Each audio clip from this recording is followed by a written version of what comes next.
I think you need to lead with integrity. I think you need to be transparent. And I think you need to do your best to set a clear vision and help your team and your people get there.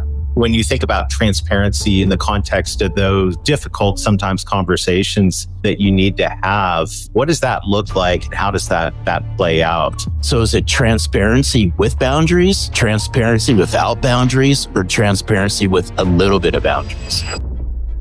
You want to share the information that is relevant and important to them and your organization. You look at the greatest athletes in the world, they're always practicing and getting better and tweaking. When it comes to things, Larry, that are hard. I know for it to become part of the culture, it's got to be more than just from you, all the way through the leadership team and the organization. You had to practice a lot, and I know you've carried that all into LearnIt. Is we have to wake up all the time with this practice mindset. Even as a CEO of a company, you must practice even some of these healthy or unhealthy conversations you might be able to have. I think the bigger issue is if you don't address and have these hard conversations, if you let these challenges or these bad situations linger, a couple things are going to happen. Your culture is going to erode, and quite frankly, you might end up with a very toxic environment, toxic culture. Welcome to the Culture from the Heart podcast on the From the Heart Business Network. In a business world where employees and customers crave authenticity and trust, hosts Larry Levine and Daryl Amy are on a mission to find and showcase heart-centered executives and the companies they lead. You are about to hear an inspiring conversation with a visionary leader that's bringing heart into the workplace, empowering employees, serving their clients, and uplifting communities, all to create true success. This is Culture from the Heart. The movement starts here. Let's begin. Welcome to Culture from the Heart. I'm your co-host, Daryl Amy, here today with Larry Levine, and we're joined in the studio by Damon Lembi, CEO of LearnIt, a live learning platform that has upskilled over 2 million individuals over the last 3 decades. Damon, it's great to have you here. Gentlemen, I'm honored to be here. Thanks for having me. Oh, this is going to be great, Daryl. Absolutely. And as we get started, Damon, you know the question that every guest on the Culture from the Heart podcast answers, and that is, what does Culture from the Heart mean to you? What Culture of the Heart means to me is that having a culture where you put your people first, that you care about them and you have their best interests at mind.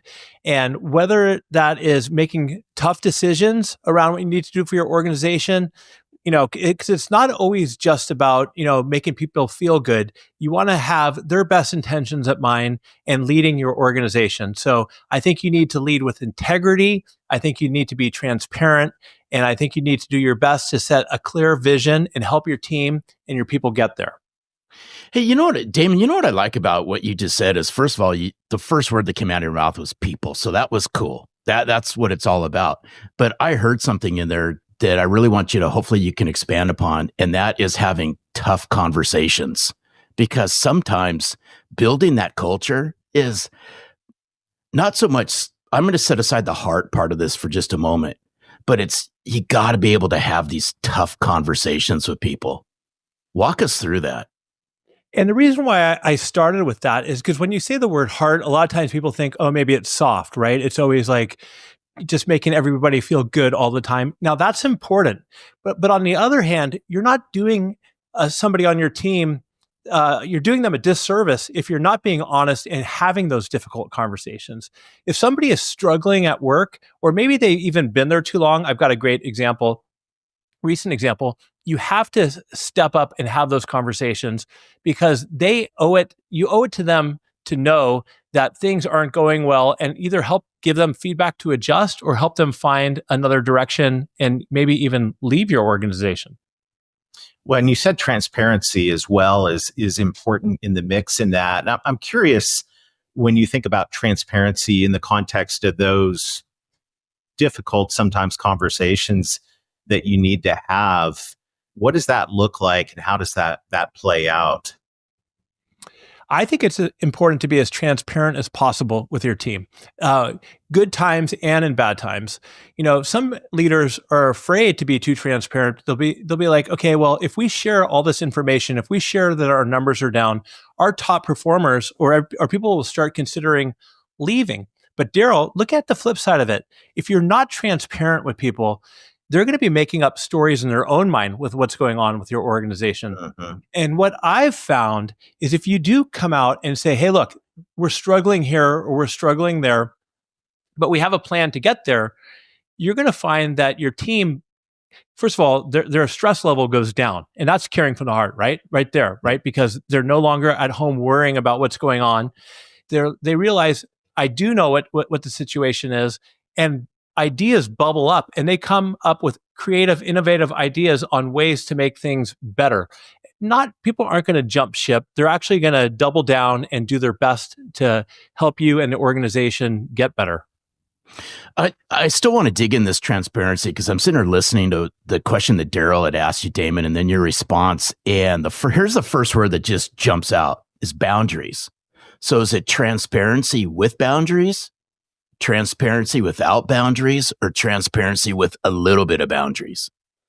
That's a great question. And I would probably say transparency with a little bit of boundaries, because you don't want to overshare to the point where, or things that they don't need to know. You want to share the information that is relevant and important to them and your organization. So you don't want to go so overboard on things or even share like random things that's going on in your personal life that wouldn't affect other people. So I think you should have a little boundaries.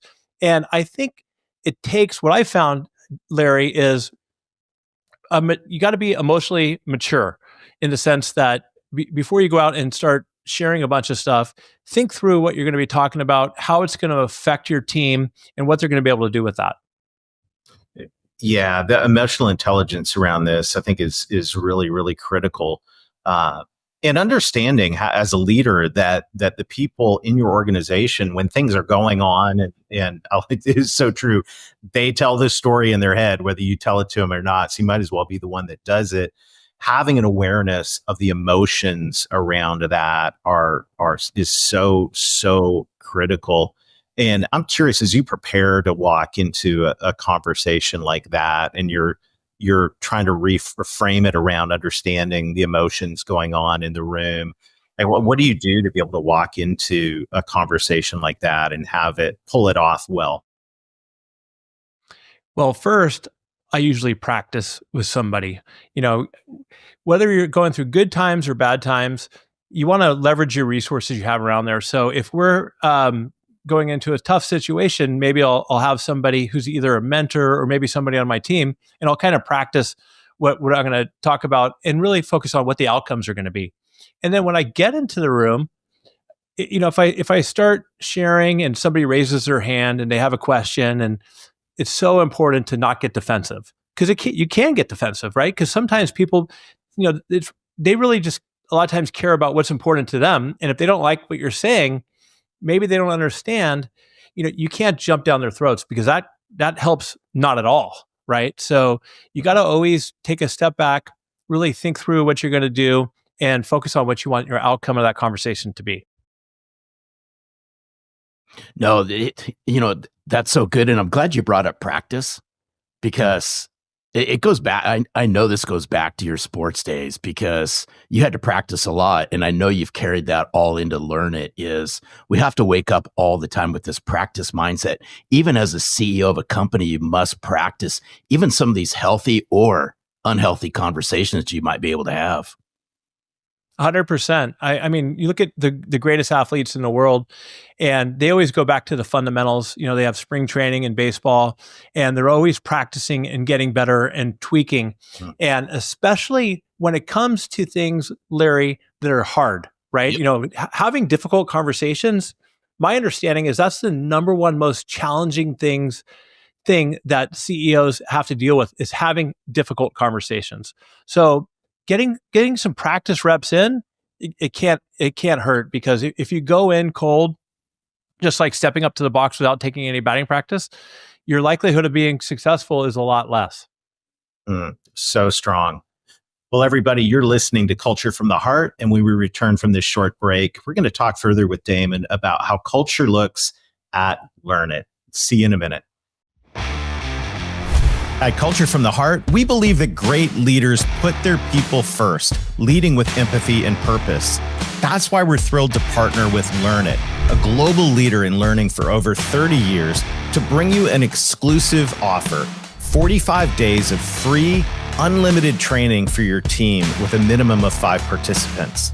This isn't just about skills. It's about creating a culture where your people feel valued, supported, and empowered to grow. Did you know that 94% of employees are more likely to stay at companies that invest in their development? Culture from the heart means giving your team the tools they need to thrive, not just for today, but for the future. LearnIt's courses help your team master essential skills like communication, collaboration, and emotional intelligence, all foundations of a people-first workplace. It's about fostering resilience, connection, and growth. Don't wait. Visit learnit.com/culture to claim your 45 days of free training and start building a workplace where your people and your business can thrive. That's learnit.com/culture. Start enhancing your learning culture today.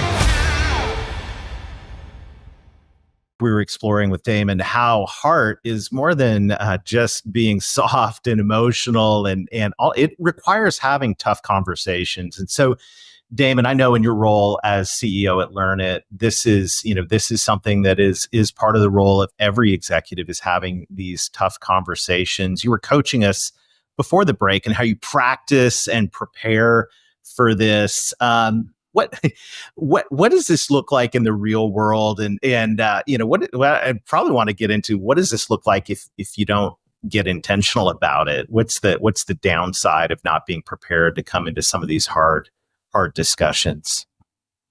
Well, Daryl, I think the bigger issue is if you don't address and have these hard conversations, if you let these challenges or these bad situations linger, a couple things are going to happen. Your culture is going to erode. Things may not go well. And quite frankly, you might end up with a very toxic environment, toxic culture.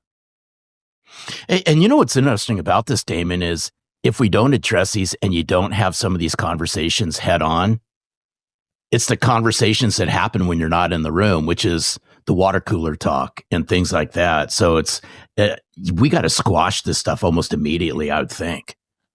100%. And sometimes you have these conversations that should happen, and it's difficult because let's say it's a high performing salesperson, and they're a bully to the rest of the team, or they're awful to the customer success team, and you avoid the conversations because you don't want to disrupt whatever it is they're doing numbers wise.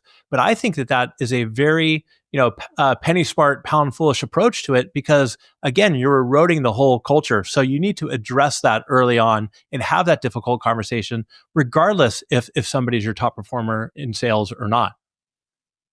Yeah, I can see this being such a key part of a heart-centered culture. And I know for it to become part of the culture, it's got to be more than just from you. It's got to be, all the way through the leadership team of the organization. So I'm curious, what does that look like at LearnIt, and what have you learned along the way as you've really worked to become a transparent and accountable type organization? I agree, Daryl. It can't just be from the CEO, but it has to start with the CEO. Your culture, your CEO is responsible for your culture, because you need to model the behavior and the values that you want your team to have. Because how can you expect others to live out those values if you're not living out them yourself? So yes, it needs to permeate down through your executive team, through your frontline workers, through everybody.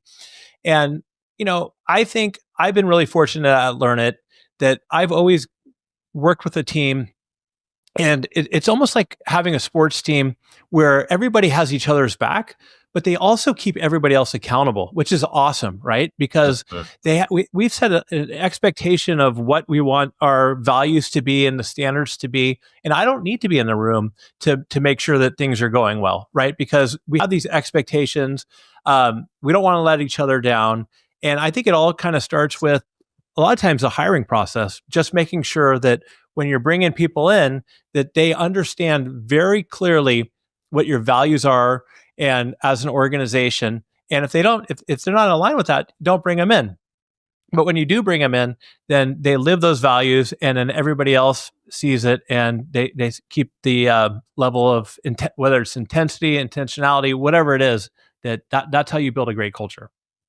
Oh, this is so good. I just got to ask. I got to ask Damon this. Damon, I'm throwing you on the hot seat on this one. Go for it. So your executive leadership team's in a room. Mm-hmm. Daryl and I are in the room. Damon's not. What do they say about the culture that Damon's created at LearnIt? I'm just curious, what words would they use? I think they would say that the culture that we have at LearnIt, first and foremost, is that people are at LearnIt not for a paycheck, right? That they're there because they believe in how we help customers, but more so that they believe in their other coworkers, and that we have that. I think they said I'm a pretty authentic, genuine person. You know what you're going to get with me, and that it's important to lead by that we lead by integrity. You got to do right by the customers. You got to do right by everybody else. So I think that's. I mean, are we perfect? No. I mean, they'd probably say that I have too many ideas and want to go in different directions, at time. But at the end of the day, I think that they would say that I believe in them and that I trust them. Oh, that's beautiful.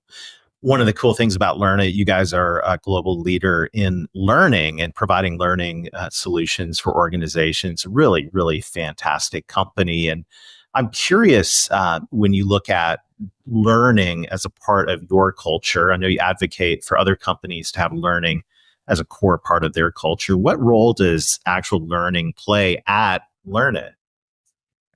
It plays a big part, and it comes back to heart, right? Because to me, what's most important, and I say this all the time, whether you're at LearnIt for 6 months or for 6 years, I want you to grow as an individual professionally and personally. So take advantage of the learning opportunities that we provide, and just keep getting better, because that's what's most important to me, is that people enjoy the work they do. And if you don't, by the way, Daryl, if you're miserable, talk to your manager or come talk to me, and let's figure out how to make it better, or help you go elsewhere. But learning is critical for several reasons. With the rapid pace of technology and how quick everything is changing, you have to be adaptable. And one way to be adaptable is to be able to learn and unlearn and relearn. So I think that the best organizations these days invest in training for their team, whether it's formal or informal learning opportunities, give them the psychological safe space to be able to try things out, make mistakes, and learn and grow. Because if you don't do that, if you're too rigid and people are afraid to try and do different things, you're not going to evolve as a company, and you're going to fall way behind. Hey, I'd be curious real quick, Damon, because you've brought up learning a couple times, which I applaud, is how do you as a CEO, and then how does your leadership team know when somebody needs to learn something new? Walk us through that. I mean, what goes through your head? Obviously you walk around or you're having conversations, things like that, but how do you know when somebody really needs to learn new things, and how do you offer it up and set it up? Well, first and foremost, regardless of what it is that they need to learn, Larry, are they open to learning? Are they coming into the conversation with the mindset of like, I'm shut down, I'm not going to change, or are they open-minded? And so that is, I'm thinking of somebody on my executive team who will tell you that, she's really transitioned from a mindset of no first to like, okay, I'll take a step back and I'll be open to learning and trying things differently over time. And it's kind of like just pressing people to be able to do that, and then you just got to be, aware of what's going on around you and seeing if people are struggling in the roles they're in. I think with the rapid pace of change, it's tough to tell what people need to learn now, because their job's probably going to evolve and change over the future. So it's just getting in the habit and getting in the habit of learning and continuing to want to get better. So good. Well, hey, a huge thank you to our sponsors here at Culture from the Heart for making this show possible. So stick around. We're going to continue this conversation about developing a learning culture in just a moment. At Culture from the Heart, we know that hiring the right salespeople and leaders for your company is about more than just resumes. It's about finding individuals who have what it takes to succeed. That's why we're excited to offer candidate assessments from Selling from the Heart to help ensure you make great hiring decisions for your sales team. Based on data from surveys of over 2.2 million sales professionals and sales leaders, these assessments benchmark your candidates against the core skills of top-performing salespeople and leaders. You'll gain unparalleled insight into their potential, uncovering whether they have the mindset, abilities, and behaviors needed to thrive in your organization. It's not just about filling a role. It's about ensuring that every sales hire aligns with your culture and contributes to your success. Don't leave your next hire to chance. Visit sellingfromtheheart.net/hiring and discover how candidate assessments can help you build a winning team. Make your next hire with confidence because your business deserves the best. Well, welcome back. Let's pick up where we left off with Damon Lembi, CEO of LearnIt, talking about a learning culture. And I think there's something really, really powerful. As you were talking about before the break, Damon, we're in a very, very dynamic time right now. Change is the name of the game. The jobs we're doing today, they're probably going to be different a year from now, 2 years from now, 3 years from now. And I think the perspective that you bring about having a learning culture in your organization is something really important for companies. So unpack that some more. Just thinking about this concept of a learning culture, what would you say to other CEOs that are intrigued by this idea? What I would say is that you have to be, like we mentioned before, you have to be adaptable and you have to be willing to go and move forward. And to do so, you need a team that's flexible and willing to pivot. And in order to do that, you got to set them up in an environment I screwed that up. Maybe we could fix that part again. But I think you want to set up an environment where people are open to trying new things and learning and growing. So walk us through that. I just want to press a little bit more on this. So walk us through what that looks like, this environment, looking this through your lens. Help us understand what that looks like just a little bit more, if you don't mind, Damon. What it looks like, it has to start at the top, right? If you're going to have a culture of adaptability and learning, it can't just be lip service from the executive team, right? So whether you're the CEO on down, you got to roll up your sleeves and be open to learning and invest in your team, not just in financially, but also in time. Carve out the time for people to take classes, to get coaching, to do book clubs, find some champions internally and have them lead the initiative. And whether you use an outside partner like LearnIt or somebody else, make it part of your overall culture and something that you do on a regular basis, and give people also opportunities to learn in the flow. Have reverse mentoring, have mentoring programs where, you get senior executives from the accounting team working with the salespeople, get people to understand and learn what other people are doing and get more involved in the organization. So everybody's collaborating, working well together and trying new things and looking at different perspectives on how to grow and evolve. Damon, there's so many different aspects we talk about here on the show about culture. And I think this learning one is really, really interesting because we can have great benefits and lots of great things. We can have ping pong tables and rest pods or whatever.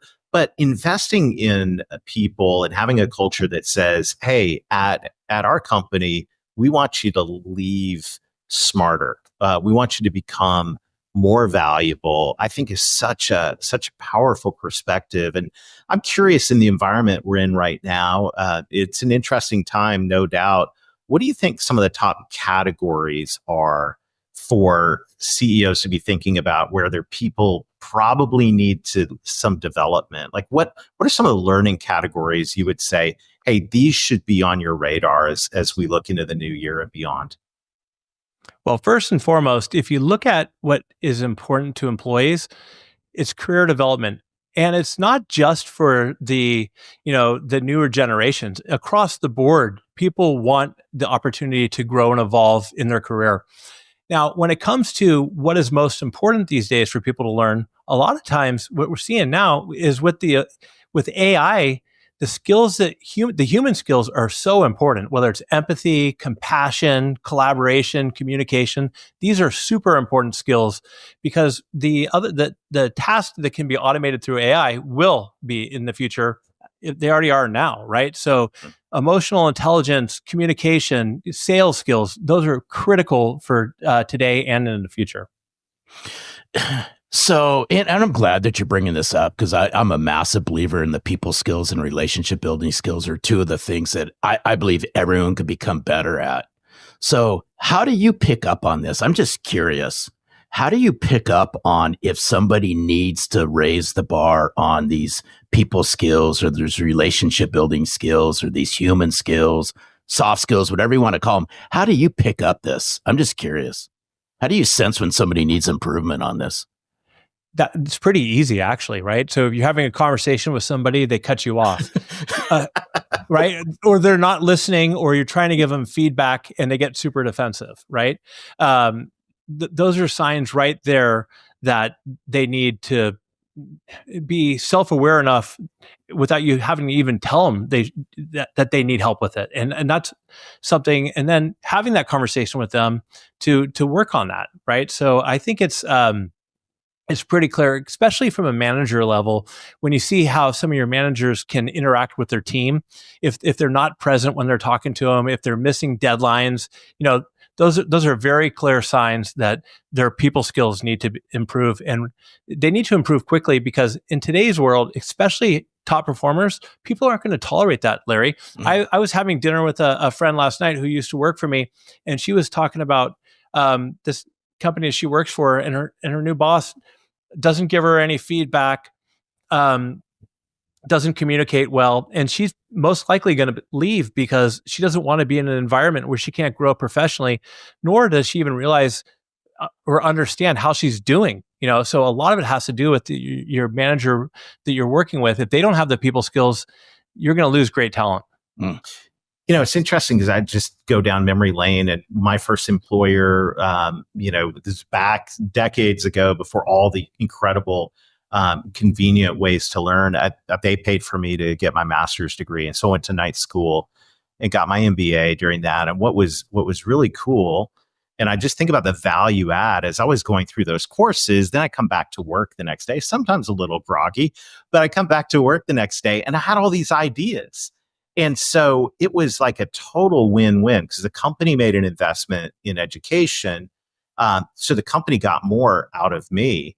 And then it was a massive boost for me. And I ended up moving up in that organization as well. I just see the synergies here for your people and then for the value they're able to add to the organization as you invest in learning as part of the culture. Super, super smart strategy. Well, there's that saying, what if I invest in my people and they leave? Mm-hmm. Well, what if you don't invest in them and they stay? Yes. Right. So I think that it's in today's day and age, it's like table stakes. I think you have to invest in your team if you want to have a culture from the heart. And I've always said this, and I'll double down on this: the more you invest, the more you collect. Mm-hmm. As a CEO, as a leader, the more you invest in your people, the more you'll collect from your people. Because at the end of the day, your organization is about your people, right? Your employees take care of your customers. Your customers will eventually end up taking care of your shareholders if you have shareholders. So it is all about your people, and it starts as a leader with your own team. Damon, what an incredible conversation. If you could say one more thing to just encourage the CEOs out there who are working to build a culture from the heart and intrigued about this concept of making learning a core pillar of their culture, what would you say?